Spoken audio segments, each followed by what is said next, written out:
प्रिय दोस्तों, आज मैं आप लोगों के सामने आरुणि की कथा को प्रस्तुत करने जा रहा हूँ।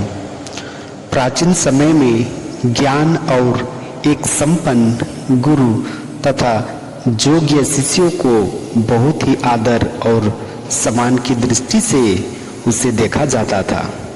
बड़े राजघरानों और ब्राह्मणों के पुत्र की शिक्षा हासिल करने के लिए गुरुकुलों और आश्रमों में भेजा करते थे।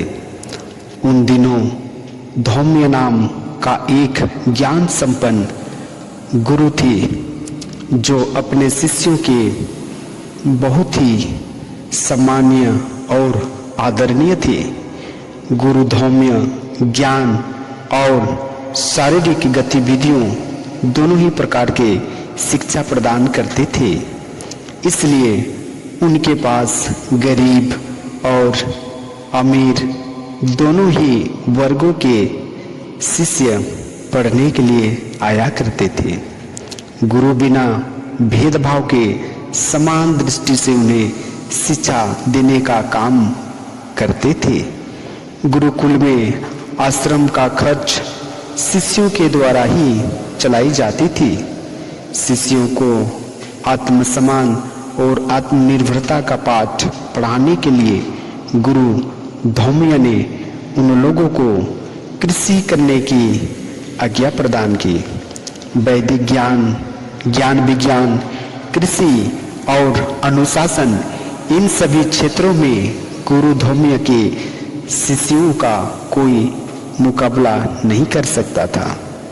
इतना होने के बावजूद भी एक अच्छे योग्य शिष्य की तलाश कर रहे थे।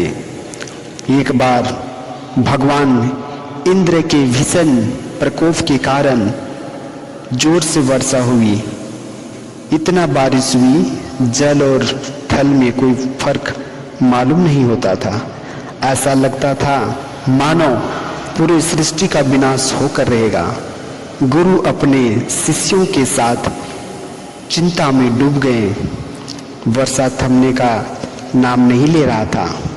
गुरुजी ने अपने सभी शिष्यों से कहा, मालूम पड़ता है कि भारी वर्षा के कारण हमारी पूरी फसल बर्बाद हो जाएगी और इस वर्ष भारी वर्षा के कारण आश्रम का खर्च पूरी तरह नहीं चल पाएगा। गुरु द्वारा सोच में पड़े जाने पर किसी शिष्य ने भी कोई उत्तर नहीं दिया। इस भारी वर्षा कोई कैसे रोक सकता था? गुरु के पीछे खड़ा एक शिष्य ने प्रश्न पूछा, गुरुजी, क्या इस समस्या का कोई हल भी है? आरुणि ने कहा। गुरुजी बोले, हाँ आरुणि, समस्या का हल है। गुरु धौम्य ने अपने विश्वास के साथ कहा, यदि समय रहते ही खेत की मेड़ को ठीक कर दी जाए तो फसल बर्बाद होने का खतरा नहीं होगा, किंतु भीषण वर्षा से और ठंडी रात्रि में खेत जाने का हिम्मत कौन करेगा? आरुणि ने बोला, गुरुजी, हम सभी लोग वहां पर जाएंगे, लेकिन किसी भी शिष्य के मुंह से कोई उत्तर निकल न सका। गुरु धौम्य इस मौन को पूरी तरह समझ चुके थे। गुरु बोले, बेटा आरुणि, तुम कैसे अकेले खेत की मेड़ को ठीक कर पाएगा? गुरुजी, आप मुझे आज्ञा तो दीजिए, मैं आज्ञा का पालन निश्चय ही करूँगा। मैं एक बार कोशिश भी तो करेंगे। गुरुजी बोले, नहीं पुत्र, मैं तुम्हें कैसे अकेले जाने की आज्ञा दूं? ऐसा मैं नहीं कर सकता। आरुणि विश्वास के साथ बोला, आप तो कहते हैं कि बिना कोशिश किए बिना हार एकदम नहीं माननी चाहिए, तो मैं इस भारी वर्षा से अपने आप को कैसे हार मान लूं? इस प्रकार से गुरु धौम्य ने आरुणि के प्रश्न का उत्तर दे न सका।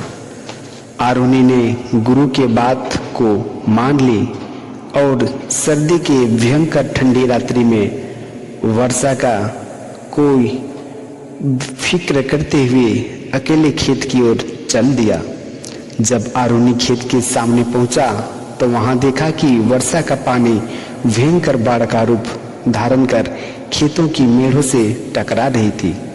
आरुनी ने अपनी पूरी शक्ति लगाई और मिट्टी को जमा करके मेढ़ की फटे हुए और टूटे हुए जगहों में डालना शुरू किया, लेकिन पानी की धारा इतना तेज था कि उस मिट्टी से पानी नहीं रुक रहा था। धीरे धीरे दरारें और बड़ी होती चली गई।